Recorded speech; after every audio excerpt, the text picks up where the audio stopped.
1517, François Ier choisissait cet endroit de la grève normande, dit lieu de grâce, pour fonder un havre où navires et vaisseaux puissent aisément arriver et sûrement séjourner. Durant 4 siècles, cet embryon de port qu'une simple chaîne pouvait obstruer ne va jamais cesser de croître et d'empiéter sur la mer jusqu'à devenir la porte océane de France, Le Havre. En 1935, la double inauguration de la gare maritime et de Normandie consacrait l'apogée de ce grand port. 10 ans plus tard, tous ces efforts allaient être anéantis.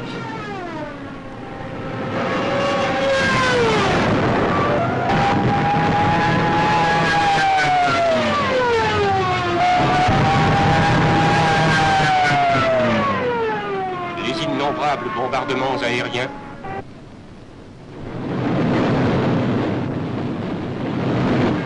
les destructions méthodiques des Allemands avant leur capitulation, le siège subi du 4 au 12 septembre 1944 firent de cette malheureuse cité, lors de sa libération, un vaste champ de ruines.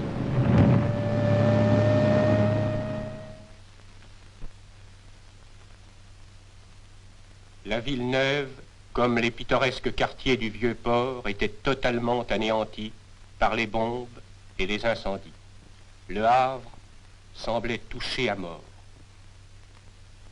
Dans les jardins publics, ces poignantes petites croix que les guerres alignent, innombrables, signaient le sacrifice de 5000 Havrais. Mais les survivants à cet effroyable désastre donnèrent à leurs morts des sépultures et rendirent au jardin leurs fleurs. Et ces fleurs, écloses sur des tombes parmi les ruines, éclatèrent comme un gage de survie pour la cité.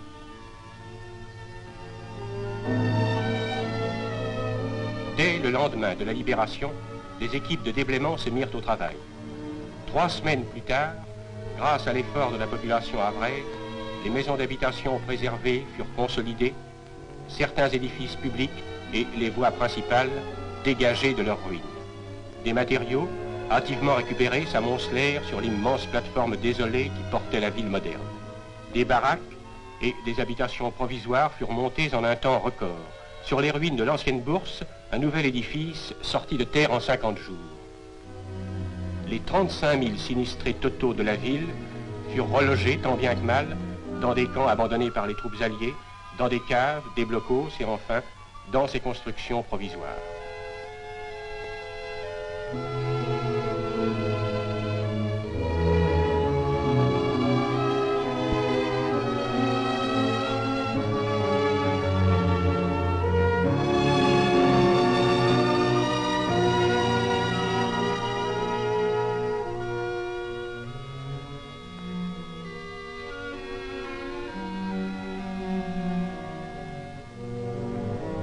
Sur les décombres d'une des artères les plus vivantes de l'ancienne ville, une nouvelle cité commerciale surgit en quelques mois.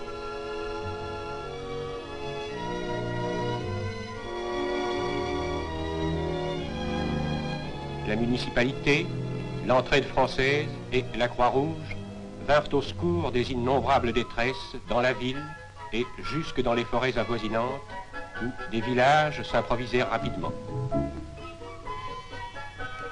Les enfants purent enfin oublier, dans leurs rondes insouciantes, l'épouvante des nuits maudites. Les Havrais se tournèrent alors vers l'objet de leur plus profond amour, leur port. Ce n'était qu'un extraordinaire chaos de ferrailles tordues, de blocs de béton à longue chevelure d'acier, d'épaves broyées par les explosions. La passe était impraticable. Avant leur capitulation, les Allemands avaient coulé des navires pour obstruer l'entrée du port. Cependant, un étroit goulet de 80 mètres subsistait. Quelques semaines, grâce à l'aide de l'armée américaine, au courage et au dynamisme des ouvriers et des cadres du port autonome, les épaves purent être relevées. Amenées depuis dans un cimetière, on termine actuellement leur découpage. Cette bigue de 200 tonnes attend la proie qu'un scaphandrier vient de sectionner au chalumeau.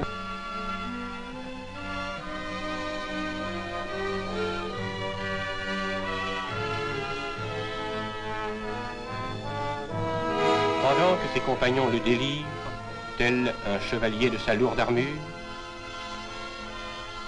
la bigue va crocher sur l'énorme morceau de coque à arracher.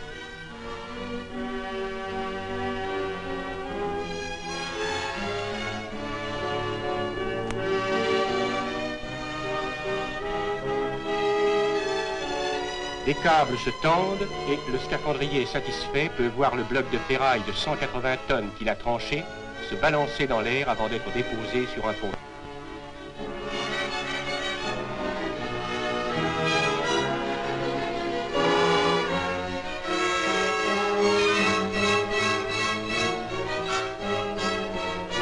Les épaves relevées, il restait à nettoyer les fonds le long des quais éboulés et rétablir les souilles à leurs anciennes profondeurs. Toute une armée d'engins fut mise en œuvre. Grues, grappins, dragues fouillèrent la vase qui encombrait les bassins.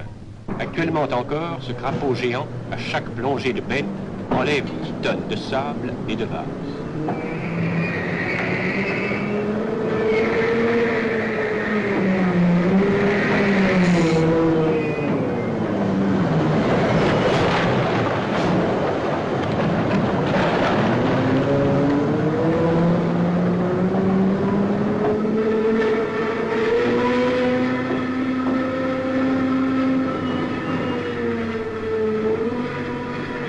Les hurlements de cette prodigieuse usine tournante pour sauter sur une des dragues qui, depuis 4 ans, grincent et gémissent jour et nuit afin de rétablir le libre accès au port à toute heure de la marée pour les plus grands navires.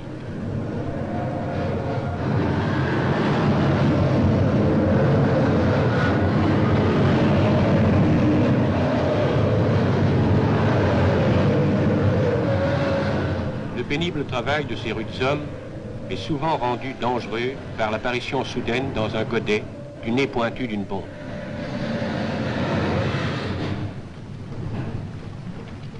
Aujourd'hui, après tant d'efforts, la passe dégagée s'ouvre vers le large et dans l'avant-port, auprès des remorqueurs, le nouveau bâtiment du sémaphore dresse dans le ciel l'antenne de son radar qui explore le grand large. Outre des installations téléphoniques et radiotéléphoniques réalisé d'après la technique la plus moderne, l'officier de port dispose en effet de ce poste de radar qui permet par tous les temps de suivre sur un écran le mouvement des navires jusqu'à 60 km en mer. Le radariste vient de repérer sur rad un navire attendu. Le Santa Rita fait route. Alors Santa Rita, ici François, j'écoute. Mais le Santa Rita que nous retrouvons à l'extrémité du bassin Bello va pénétrer dans une... Il y franchira la séparant l'eau de mer de l'eau douce, les bassins à flot des bassins à niveau constant.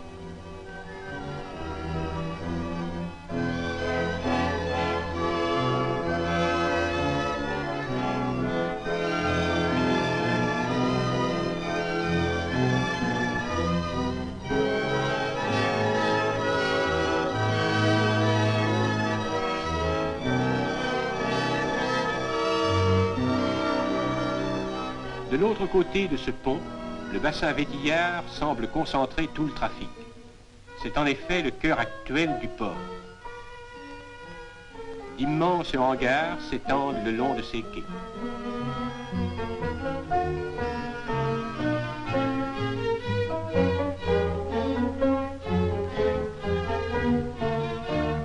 Le Havre avait perdu les 3/4 de ses installations de stockage.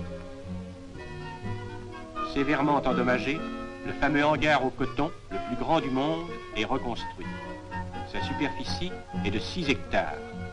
Comme par le passé, il peut tenir à l'abri son énorme contingent de balles de coton.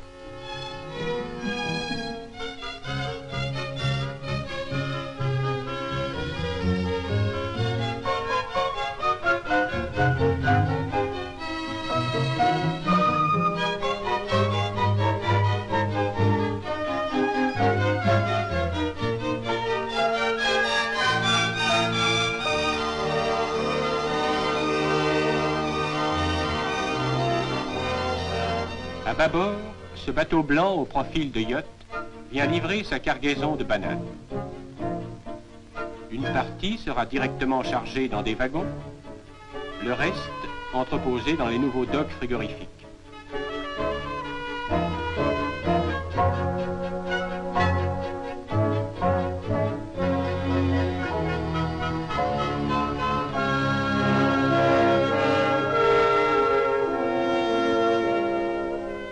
Plus loin, d'énormes billes de bois sortent des cales des cargos.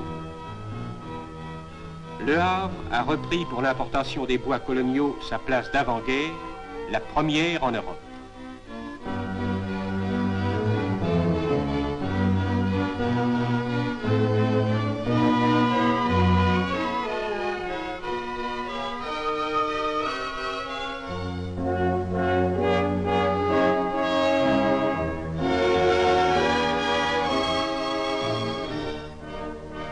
Chaque grume est pesée, marquée, puis entreposée sur le terre-plein du quai ou directement transportée dans les chantiers de la ville.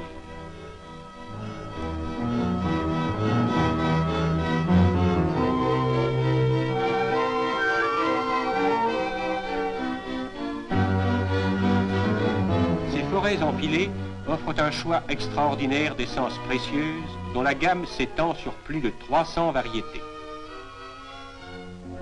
Les 6 portiques, servant à la manutention des bois, représentaient avec une unique grue de 2 tonnes tout ce qui restait des 300 engins de toutes espèces composant l'outillage du port. Or, la presque totalité de cet outillage est maintenant reconstituée.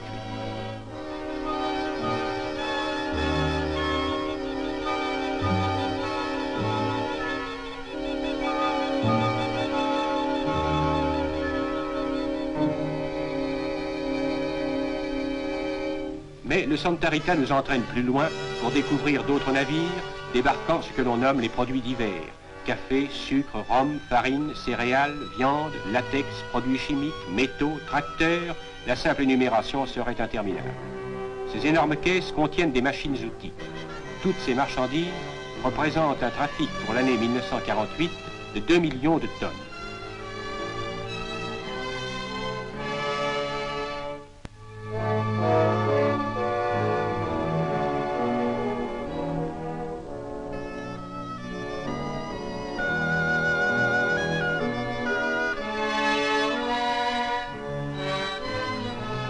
Au-delà d'un pont basculant, le pont 5, qui fut également reconstruit, le Santa Rita pénètre dans le garage de Graville, bien garni de péniches. Le trafic fluvial, repris le 20 mars 1945, a déjà dépassé le tonnage d'avant-guerre. À tribord, un élévateur entraîne des arachides vers les silos d'une huilerie réputée, relevée de Servigne. Ailleurs, une installation pour la réception des huiles végétales en vrac a été montée en 9 mois sur l'emplacement d'anciens blocos. Ce trafic récent prend chaque jour une importance croissante et de nouvelles citernes se construisent pour le stockage.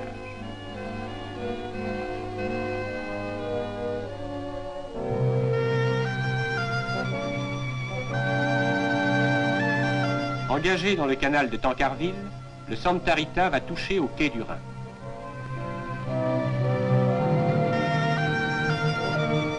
Cet ouvrage, aménagé après la libération dans les moindres délais, peut recevoir à la fois 4 Liberty Ships à pleine charge.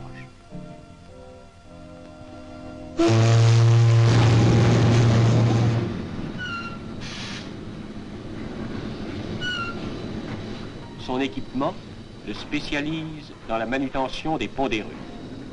Dès maintenant, il est capable de recevoir 2 millions de tonnes de charbon par an.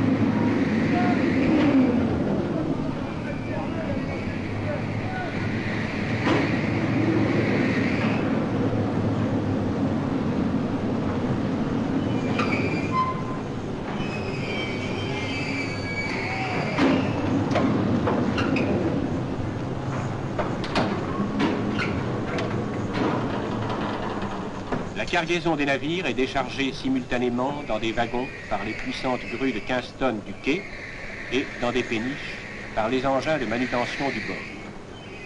L'évacuation se fait donc par voie ferrée et par voie d'eau.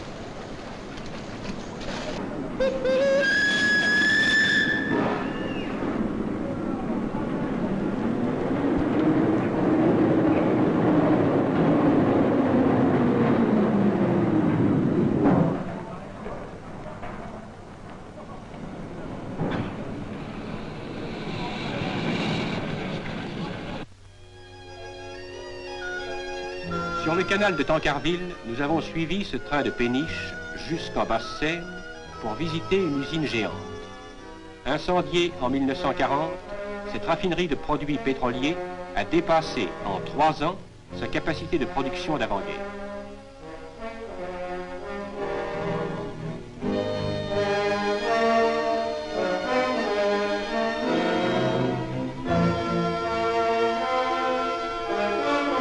Distillateurs, pomperies, réservoirs, toutes ces colossales installations, par un simple tuyau sortant de terre au milieu des fleuves, vont puiser leur vie au cœur même du port, dans le flanc des navires.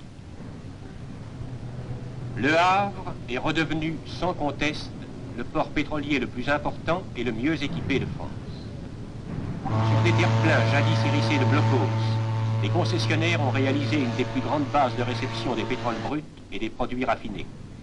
Les réservoirs relais, situés à proximité des postes spécialisés pour la manutention de ces produits, permettent un trafic annuel de 7 millions de tonnes. Dans le crépuscule naissant, la cloche du pont 3 sonne l'arrêt du travail. Ces ouvriers, qui peinent si courageusement depuis 4 ans pour la grandeur de leur port, retrouvent encore chaque soir dans les ruines de la ville de bien pauvres foyers.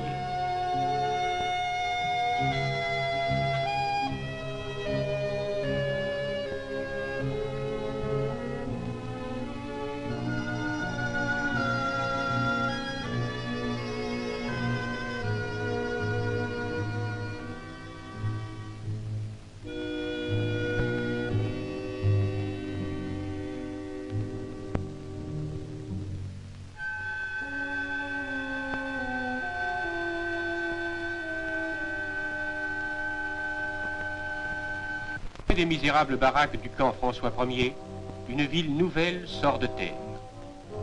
Désigné comme architecte urbaniste du Havre, le maître Auguste Perret a conçu un grandiose projet de reconstruction.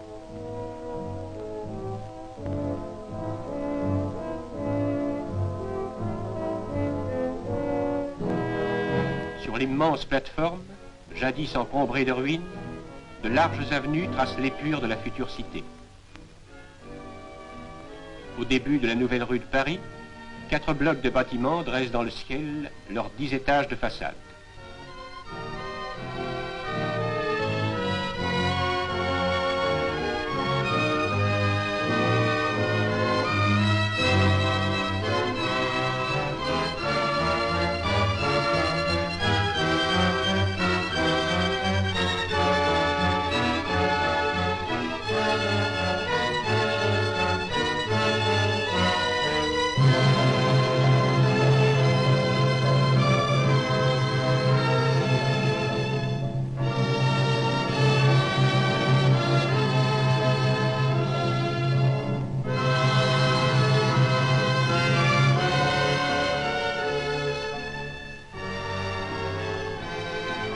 Une ville bien armée pour affronter les siècles à venir, harmonieusement adaptée à la fonction portuaire du grand établissement maritime, est en train de naître par la calme, puissante et féconde volonté créatrice des Havrais. La nuit peut lentement s'étendre sur leur fatigue. Dans leur cœur, l'espoir est devenu une certitude.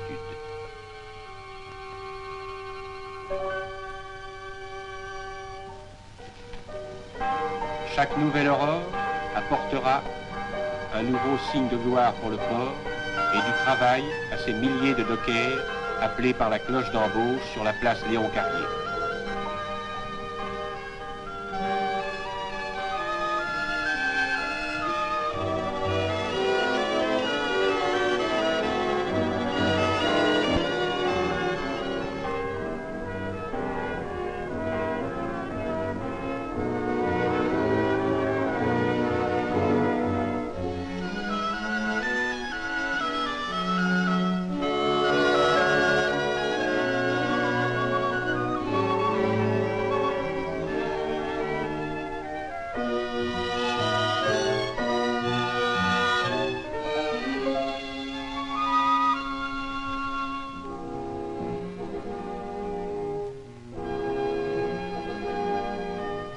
Sous l'auvent de la nouvelle gare maritime, des dockers se transforment en porteurs.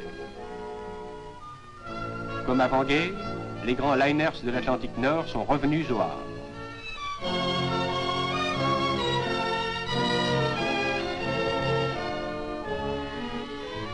L'America se range le long du quai Johannes couvert et jette sa passerelle alors que le New Amsterdam s'éloigne dans le grand bassin de marée.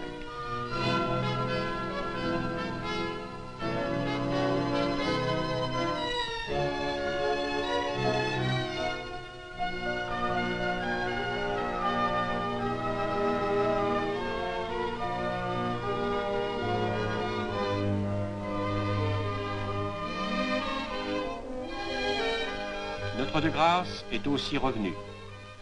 Escorté par la vedette de la police, il vient prendre sa place et s'amarrer auprès de l'America.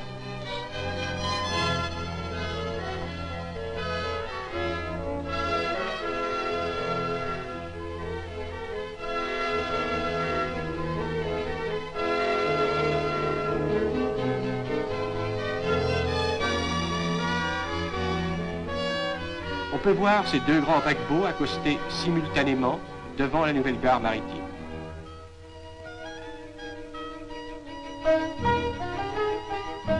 Aménagée sous un simple hangar, elle offre un exemple unique de confort et de goût. Les passagers ont quelques pas à faire pour retrouver leur voiture ou le train spécial transatlantique.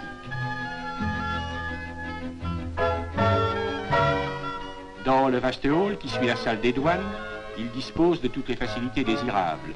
Téléphone, télégraphe, service de renseignement des chemins de fer, office de tourisme, bar, restaurant, fleurs, journaux, et tout ceci dans un cadre élégant où le souci de la décoration a été poussé très loin. Une autre gare maritime, de taille plus réduite, sera prochainement achevée sur le quai d'Escale.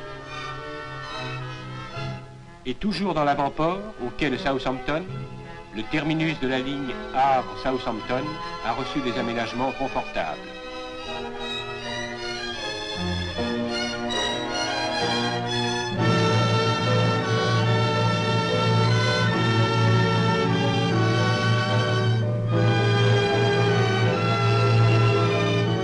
Le Havre est sauvé.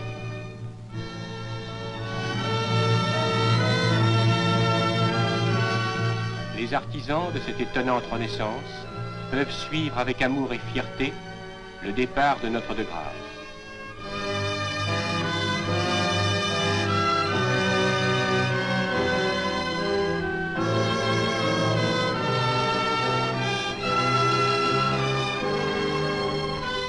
Par-delà l'océan, ces joyeux pavillons porteront au monde le magnifique message de volonté des Havrais.